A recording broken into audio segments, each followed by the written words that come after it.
La Júlia, una nena curiosa, descobreix un jardí màgic on aprèn que les paraules "si us plau" i "gràcies" poden fer florir meravelles.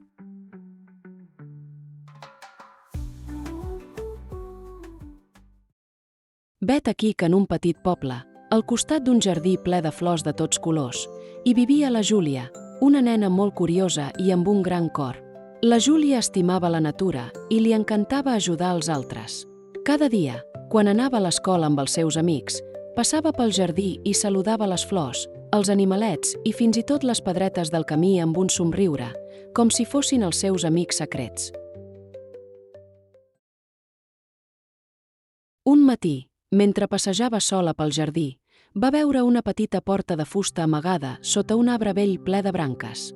Era una porteta encantadora, coberta de molsa i envoltada de flors grogues, com si la natura l'hagués decorat.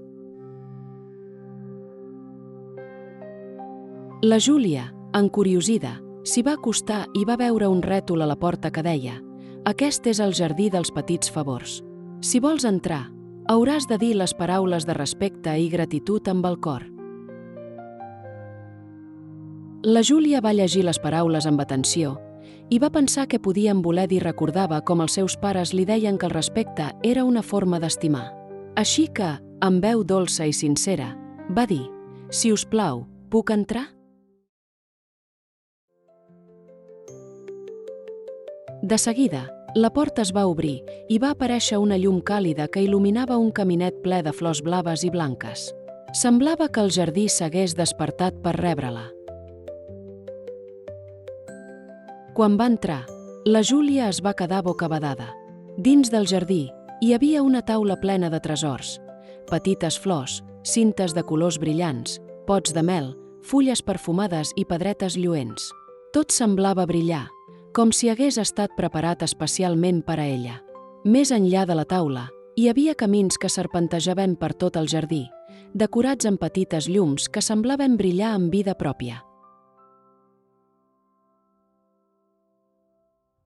Mentre explorava, una papallona de color blau turquesa es va apropar a la Júlia i li va parlar amb una veu suau i amable. "Benvinguda, Júlia. Aquest és el jardí dels petits favors. Aquí, cada vegada que algú diu, si us plau, o gràcies, amb sinceritat, apareix un nou tresor. Aquestes paraules no són només boniques, són una manera de mostrar respecte i amor i ens ajuden a cuidar-nos els uns als altres." La Júlia va somriure amb els ulls ben oberts i va agafar una petita flor groga de la taula. "Moltes gràcies per deixar-me descobrir aquest lloc tan especial", va dir, amb el cor ple d'alegria. En aquell mateix instant, la llum del jardí es va fer més brillant i la papallona li va explicar que cada vegada que ella o algú altre feia servir aquestes paraules amb amor i respecte, una nova flor brotava en el jardí. La Júlia va seguir caminant per un dels camins i a cada pas trobava alguna cosa nova. Una font que gotejava suaument, un grup d'esquirols que jugaven i fins i tot una petita cova decorada amb flors i pedretes. Cada vegada que es trobava amb algun d'aquests petits tresors, la Júlia s'aturava, admirava el seu entorn i pensava en com era d'important cuidar-lo i valorar-lo.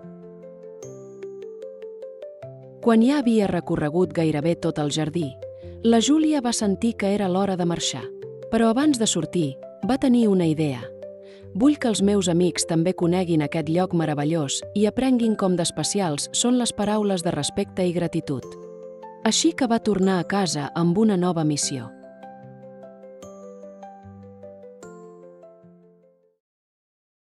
L'endemà, després de l'escola, la Júlia va reunir els seus amics i els va portar fins a la petita porta amagada.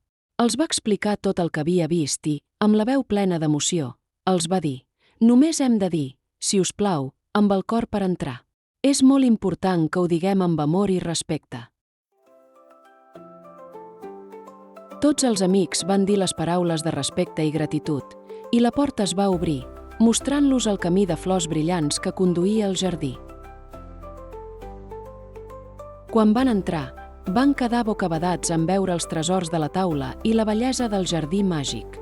Cadascú va agafar una petita flor o una pedra brillant i tots van dir: «Moltes gràcies per deixar-nos entrar».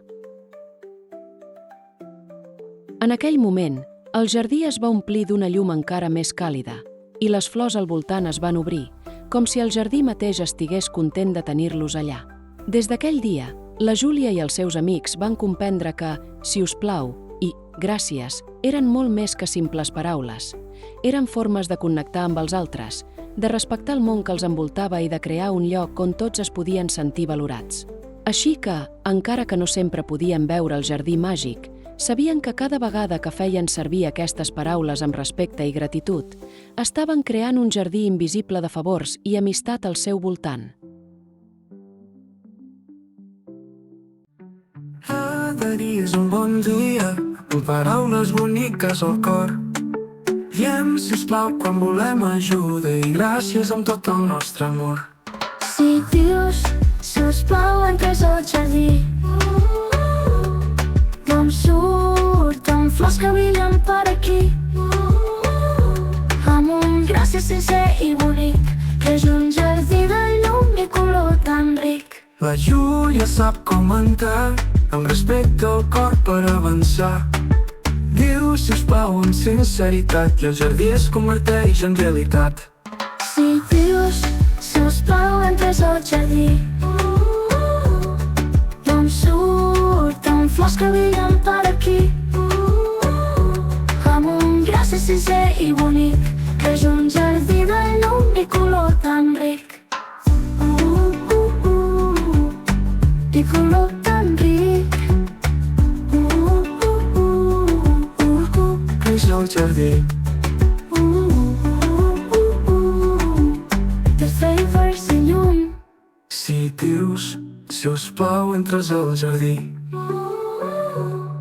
d'on surten flors que brillen per aquí, amb un gràcies sincer i bonic, que és un jardí de llum i color tan ric. Així que recorda cada dia que amb sisplau i gràcies de veritat Fem créixer un jardí d'amistat i el món és més ple de felicitat.